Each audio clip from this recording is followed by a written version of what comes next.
Today we're going to take a look at how to register for a Little Galilee event. You're going to go to our website at littlegalilee.org/registration, and it's going to take you to this screen.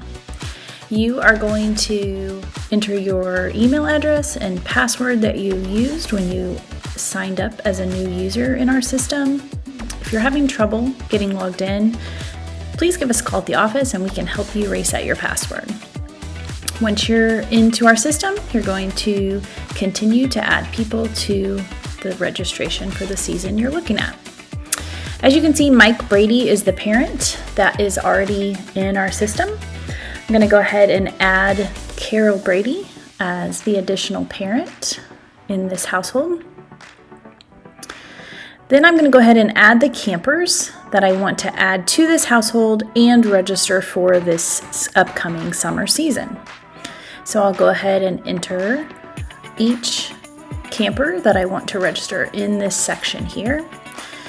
You'll want to enter the name, the birth date for each camper, as well as the gender, and then what grade that camper will be entering in the fall of 2026. So not the current grade that they are in, but what grade they will be entering in the fall. You want to add each camper individually,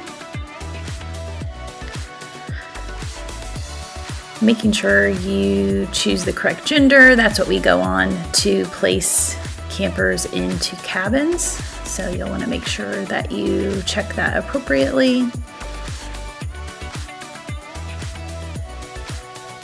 You can add as many campers at this time to your household that you need to. You can also go back and add more people to your household later. So if, let's say you only wanted to register one child for the season at this time, but then later on decide you want to add one of your other children to a session of camp, you can always go back each time you log into our system and add more campers at that time to your household.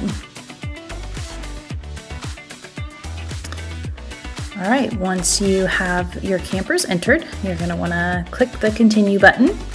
Also, if you ever need to go back to a previous screen to change something that you entered already, you can always click that back button and it will take you back to a screen that you've already completed or a form you've already completed to edit that before you get to the final checkout stage. All right, now that I have all of my people in my household, I get to the screen where I can actually add the sessions for each person. So you'll see that it automatically, since I added Carol Brady as a parent, it automatically started me out at her screen. But I'm not going to select any sessions for her at this time, so I'm going to go ahead and just toggle over to Marcia, look at what options she has available based on the grade level that she will be entering. Once I do that, I can show the details for each of those sessions, which is going to tell me who the dean is for each of those sessions. I'm going to choose the one that I want to register her for by adding it to the cart. Once I've added that to the cart, I'll be able to click on each person that I've added to the season and choose which session for each camper that I want to add them to. Again, you can scroll down, see what all the options are based on the grade level. And then once you click that show details button, you can add that session to the cart. So I'm going to do that for each of those campers. And then you can also come back, and if one of your campers decides they want to attend more than one session, you can always come back and add more sessions later. Now you'll see that there's the enter a discount code over there in the cart summary. That's where you're going to want to enter a church code. So if your church is helping pay for a portion of your camper's registration, that's where you're going to enter that information right there over in the cart summary. And you'll want to add it for each camper that you are registering.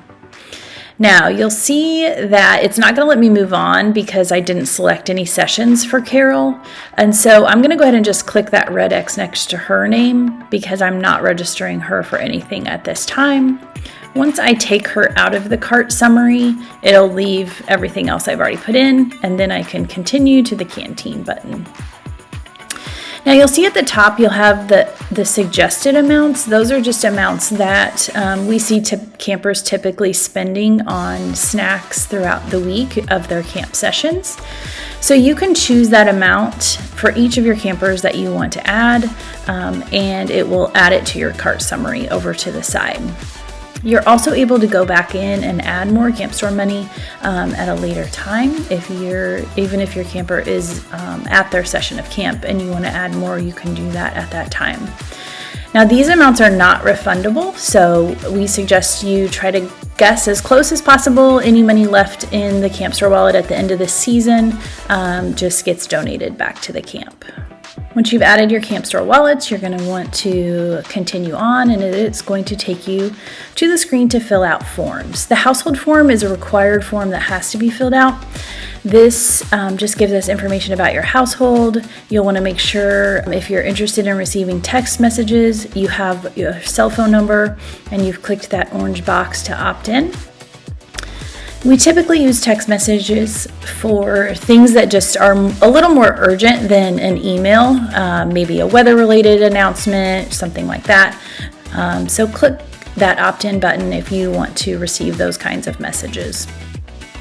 We do have to have an emergency contact information for each camper, so please make sure you have at least one emergency contact filled in.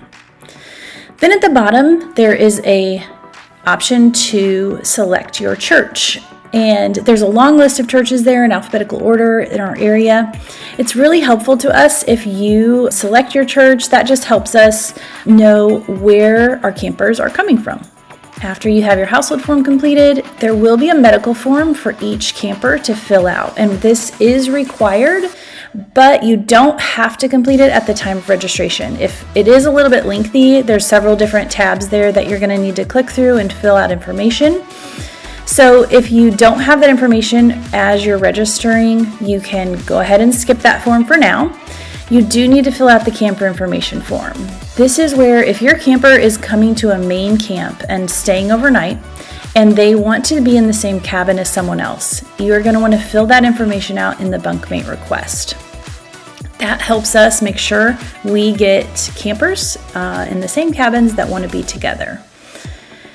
Now there is also an authorized pickup this year. So if you know that your camper is going to be carpooling with someone else, there's going to be a different parent, a youth leader, someone else who is going to be picking up your camper from camp, please put that name in that authorized pickup box.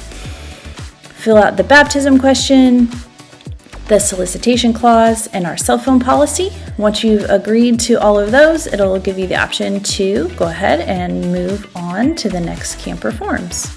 So again, medical form for each camper does need to be filled out, but you can come back and fill that out later. Go ahead and fill out the camper information for each camper that is registering. You'll see here, Marcia has a friend that she wants to be in the same cabin with, and that friend's parents are going to be on the authorized pickup list, which will just help us as we are doing checkout, make sure that each camper is going home with the right person.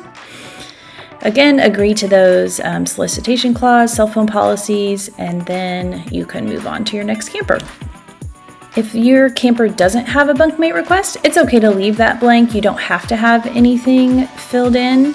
You can also put something a little more generic if you just want them to be in the same cabin with friends from the church, if there's not a specific person. And we will make sure that we are trying to get as many of those people together as possible. All right, now that I have all of those forms filled out, again, if you haven't put your church code in yet, do that in that discount code section, and then you can proceed to your payment options.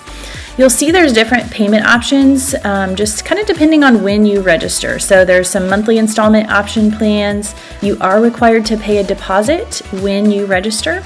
The amount is based on the length of the session that you are registering for.